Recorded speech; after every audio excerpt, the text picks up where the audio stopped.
News ఛానల్కు స్వాగతం. ఈనాటి ముఖ్యాంశాలు: అడవిలో అక్రమ సామ్రాజ్యం, భారత్ను వదలం, అన్ని దేశాలపైన అధిక సుంకాలు, డొనాల్డ్ ట్రంప్. ఇదో పనికి మాలిన కేసు. చంద్రబాబుకు వ్యతిరేకంగా దాఖలైన పిటిషన్పై సుప్రీంకోర్టు తీవ్ర వ్యాఖ్యలు. ఈ 5 ఏళ్లలోనే బుల్లెట్ రైలుకు శంకుస్థాపన. 2వ తరగతి పాఠాలు 8వ తరగతిలోనూ చదవలేరు. ఉరిశిక్ష పడ్డ వ్యక్తి నిర్దోషిగా విడుదల. రాష్ట్రానికి కొత్తగా 12 వృద్ధాశ్రమాలు. గుండెపోటుకు తేనెతో చెక్.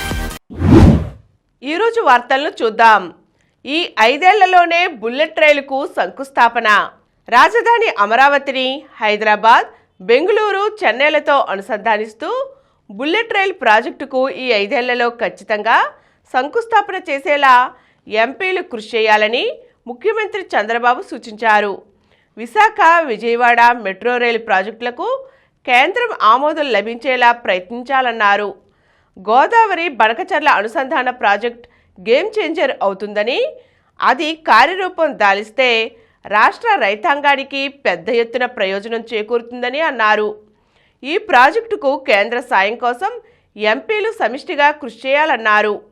పోలవరం ప్రాజెక్టుకు కేంద్ర ప్రభుత్వం 12,150 కోట్లు ఇచ్చిందని, ప్రాజెక్టు శరవేగంగా పూర్తి చేసి దాని ఫలాలు రైతులకు అందిస్తామని తెలిపారు.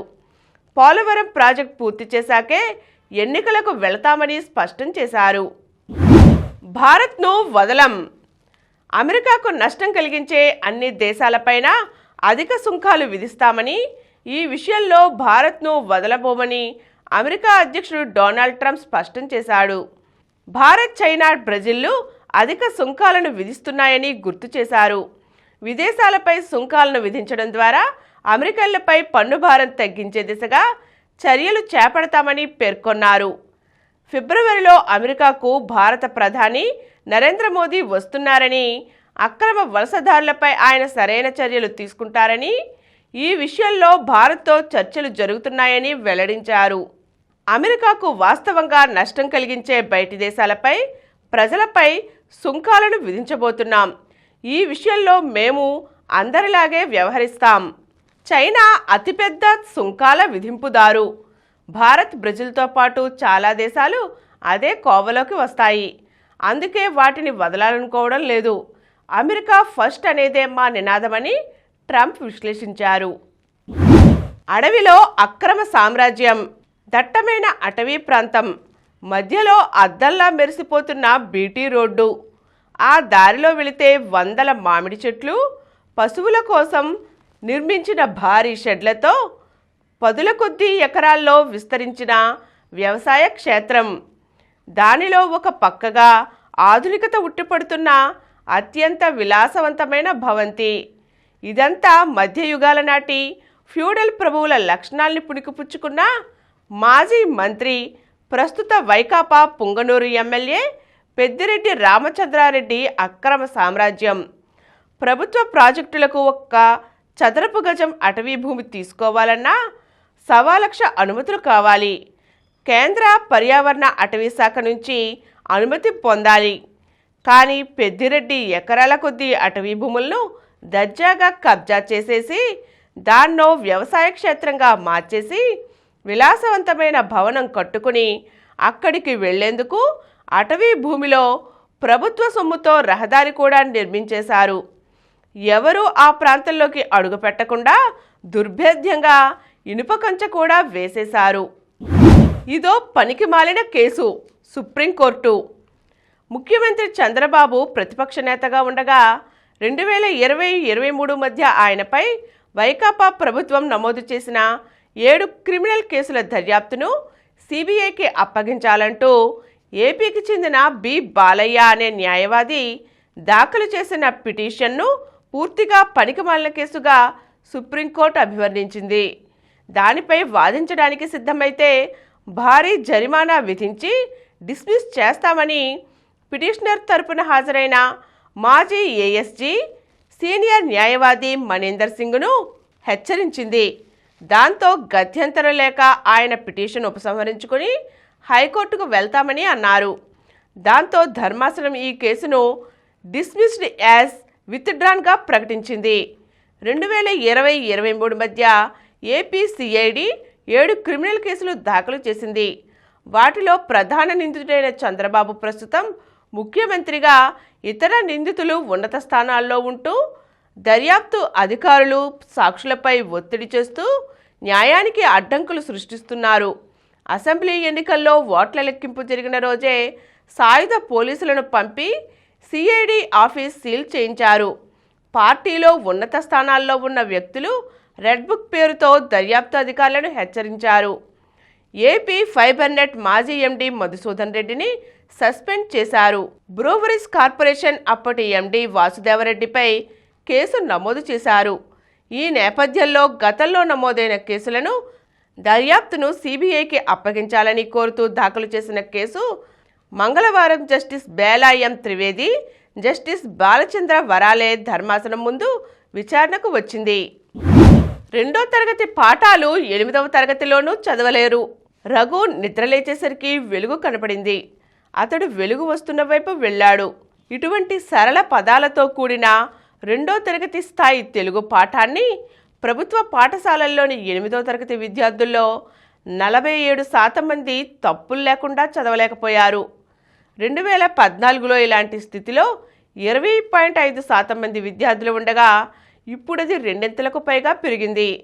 వైకాపా పాలనలో సంస్కరణల పేరిట పాఠశాల విద్యలో సృష్టించిన విధ్వంసం విద్యార్థుల పఠన సామర్థ్యాలను దారుణంగా దెబ్బతీసింది. ప్రథమ్ సంస్థ మంగళవారం వెల్లడించిన వార్షిక విద్యా స్థితిగతుల నివేదిక 2024 దీన్ని బహిర్గతం చేసింది.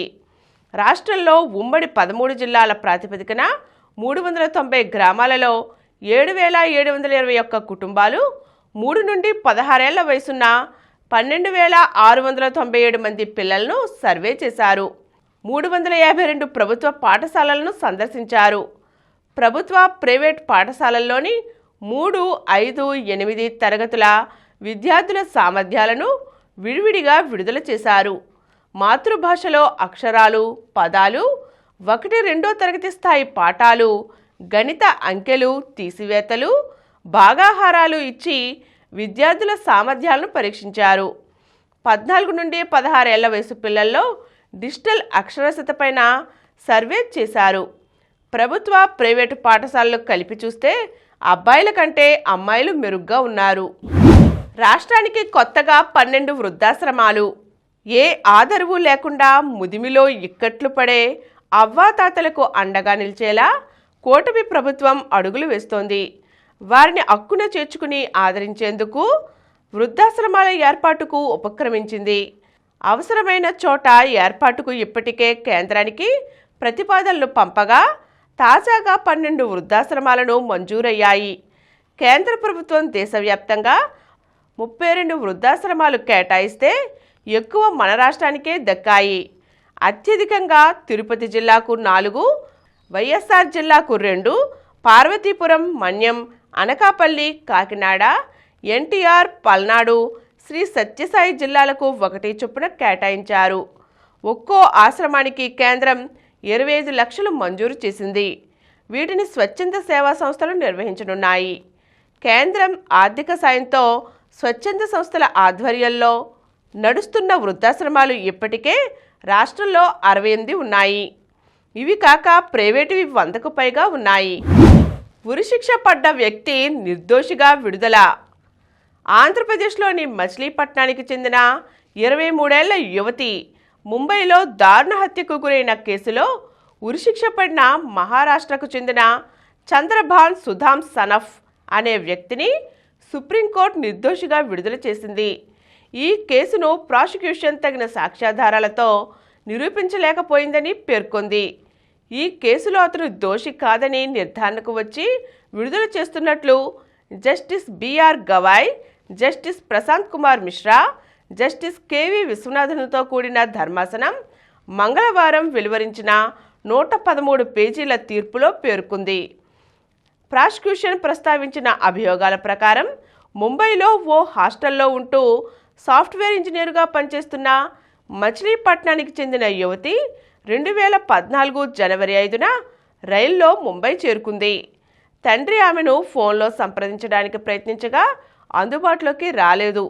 దాంతో ఆయన విజయవాడ రైల్వే పోలీస్ స్టేషన్లో ఫిర్యాదు చేశారు.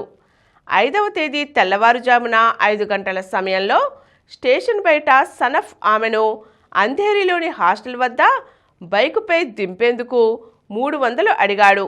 ఆమె సరేనని బయలుదేరింది. అయితే దారిలో నిర్జీవ ప్రదేశానికి ఆమెను తీసుకువెళ్లి అత్యాచారం చేసి చంపేశారు. మృతదేహాన్ని పాక్షికంగా కాల్చి హైవే పక్కన పొదల్లో పారేశాడు. 10 రోజుల తర్వాత ఆమె కుటుంబ సభ్యులకు యువతి మృతదేహం లభించింది. తల, మర్మావయవాలపై గాయాల వల్ల ఆమె మరణించినట్లుగా పోస్టుమార్టంలో తేలింది. పోలీసులు మార్చి 2న నిందితుడిని అరెస్ట్ చేశారు. ట్రయల్ కోర్టు అతనికి మరణశిక్ష విధించింది. ఆ తీర్పును సవాల్ చేస్తూ చంద్రబాబు దాఖలు చేసిన అప్పీలుపై విచారించిన సుప్రీం, సాక్ష్యాధారాల సేకరణపై ఏ స్థాయిలోనూ మేము సంతృప్తికరంగా లేము. అప్పీలుదారు తరపు న్యాయవాది అడిగిన ప్రశ్నలకు ప్రాసిక్యూషన్ సమాధానం ఇవ్వలేకపోయింది. బాధితురాలి గుర్తింపు కార్డును అప్పీలుదారు తన సోదరి వద్ద ఎందుకు దాచిపెట్టారు? వీటన్నిటి బట్టి చూస్తే ప్రాసిక్యూషన్ కథనంలో చాలా లోపాలున్నట్లు స్పష్టమవుతోంది. సాక్షులు అబద్ధమాడవచ్చేమో కానీ చుట్టుపక్కల పరిస్థితులు కాదు. సాక్ష్యాధారాలను బట్టి అప్పీలుదారుడిపై నేరారోపణలు నిలబడటం సాధ్యం కాదు అని ధర్మాసనం స్పష్టం చేసింది. గుండెపోటుకు తేనెతో చెక్. గుండెపోటును నివారించేందుకు ఒక తీయని దారి ఉంది. అదేమంటే రకరకాల తీపి పదార్థాల్లో తీపినిచ్చే పదార్థాలు రకరకాలుగా ఉంటాయి. ఉదాహరణకు పిండి పదార్థాలైన బియ్యం, గోధుమలలో మాల్టోస్, పండ్లలో ఫ్రక్టోస్, చెరుకులో సుక్రోజ్, గ్లూకోజ్ ఇలా. అలాగే తేనెలో తీపినిచ్చే మరికొన్ని పదార్థాలతో పాటు బెహ్రలోజ్ కూడా ఉంటుంది. ఇదే స్వీట్నర్. పుట్టగొడుగులు, ఈస్ట్, సోయాబీన్స్లో కూడా ఇది ఉంటుంది. తేనెలోని టెహ్రలోజ్ను ఇంజెక్ట్ చేసిన ఎలుకల రక్తనాళాల్లో ప్లాక్ చేరకపోగా గతంలో చేరిన ప్లాక్లో దాదాపు 30% తగ్గుదల కనిపించింది. ఈ ప్లాక్ వల్లనే రక్తనాళాల్లో క్లాట్స్ ఏర్పడి అది గుండెపోటుకు దారితీస్తుంది. రక్తనాళాల్లోని ప్లాక్ను శుభ్రం చేసే పనిచేసే ఇమ్యూన్ కణాల పుట్టుకకు తోడ్పడే ఒక రకమైన ప్రోటీన్ ఉత్పాదనకు టెహ్రలోజ్ తోడ్పడుతుంది. అలా గుండెపోటును నివారించవచ్చునని వాషింగ్టన్ యూనివర్సిటీ ఇటీవల పరిశోధనలో తేలింది. ఇప్పుడు కొన్ని సంక్షిప్త వార్తలు చూద్దాం. నేడు నింగిలోకి GSLV F-15. ఇస్రో చేపడుతున్న 100వ ప్రయోగానికి శాస్త్రవేత్తలు సర్వం సిద్ధం చేశారు. శ్రీహరికోటలోని షార్ నుంచి ఈరోజు ఉదయం 6:23 GSLV F-15 రాకెట్ను నింగిలోకి వదిలారు. ఇది 27.30 గంటల పాటు కొనసాగిన అనంతరం షార్లోని 2వ ప్రయోగ వేదిక నుంచి NVS-02 ఉపగ్రహాన్ని తీసుకుని రాకెట్ నింగిలోకి దూసుకెళ్లనుంది. NVS-02 ఇస్రో శాస్త్రవేత్తలు అభివృద్ధి చేసిన స్వదేశీ నావిగేషన్ ఉపగ్రహ వ్యవస్థ. యూపీలో వేదిక కూలి 7 మృతి. ఉత్తరప్రదేశ్లో ఘోర ప్రమాదం చోటు చేసుకుంది. ఒక మత కార్యక్రమంలో కర్రలతో తయారు చేసిన తాత్కాలిక వేదిక కూలడంతో 7 ప్రాణాలు కోల్పోయారు. దాదాపు 60 మంది గాయపడ్డారు. 31 నుంచి పార్లమెంట్ సమావేశాలు. పార్లమెంట్ బడ్జెట్ సమావేశాలు ఈ నెల 31న ప్రారంభం కానున్నాయి. అదే రోజు పార్లమెంటు ఉభయ సభల సంయుక్త సమావేశాన్ని ఉద్దేశించి రాష్ట్రపతి ద్రౌపది ముర్ము ప్రసంగిస్తారు. కేంద్ర ఆర్థిక మంత్రి నిర్మలా సీతారామన్ శుక్రవారం ఆర్థిక సర్వేను, శనివారం కేంద్ర బడ్జెట్ను సమర్పించనున్నారు. ఇంగ్లాండ్కు తొలి విజయం. 3వ టీ20లో భారత్ ఓటమి. తొలి టీ20లో భారత్ స్పిన్ మాయాజాలానికి ఇంగ్లాండ్ 132 పరుగులకే ఆల్అవుట్. 2వ టీ20లోనూ స్పిన్ మాయ కొనసాగింది. కానీ ఇంగ్లాండ్ ప్రతిఘటించింది. లక్ష్యం 166కు పెరిగింది. అయినా తిలక్ వర్మ మెరుపులతో కష్టపడి గెలిచేసింది టీమిండియా. అయితే 3వ టీ20లోనూ స్పిన్నర్లు జోరు చూపించారు. అయితే ఇంగ్లీషు జట్టు ఇంకాస్త ప్రతిఘటించింది. ఈసారి లక్ష్యం 172. అయితే మన బ్యాటర్లు అంచనాలకు తగినట్లుగా రాణించకపోవడంతో మూడో టీ20లో భారత్కు ఓటమి తప్పలేదు. అర్జున్కు ఇంకో డ్రా. టాటా స్టీల్ చెస్లో ఇప్పటిదాకా గెలుపు బోని కొట్టలేకపోయినా భారత గ్రాండ్ మాస్టర్ అర్జున్ ఎరిగేసికి మరో డ్రా ఎదురయ్యింది. 9వ రౌండ్లో యూవీతో అతడు 32 ఎత్తుల్లో డ్రా చేసుకున్నాడు. జాతీయ క్రీడలను ప్రారంభించిన ప్రధాని మోదీ ప్రతిష్టాత్మక 38వ జాతీయ క్రీడలకు తెరలేచింది. ప్రధాని మోదీ మంగళవారం ఈ క్రీడలను ప్రారంభించారు. వచ్చే నెల 14 వరకు ఈ పోటీలు జరుగుతాయి. 32 క్రీడాంశాలలో సుమారు 10,000 మంది క్రీడాకారులు పాల్గొంటారు. తెలుగమ్మాయి తడాకా. అండర్-19 టీ20 ప్రపంచ కప్లో సెమీఫైనల్ చేరడంలో ఓపెనర్ త్రిషాది కీలక పాత్ర. ఈ టోర్నీలో టాప్ స్కోరర్ మన తెలుగమ్మాయే. 5 మ్యాచ్లు ఆడిన ఈ ఆల్రౌండర్ మొత్తం 230 పరుగులు చేసింది. మరిన్ని వార్తా విశేషాలతో రేపటి సమరం న్యూస్లో తిరిగి కలుద్దాం. Thank you.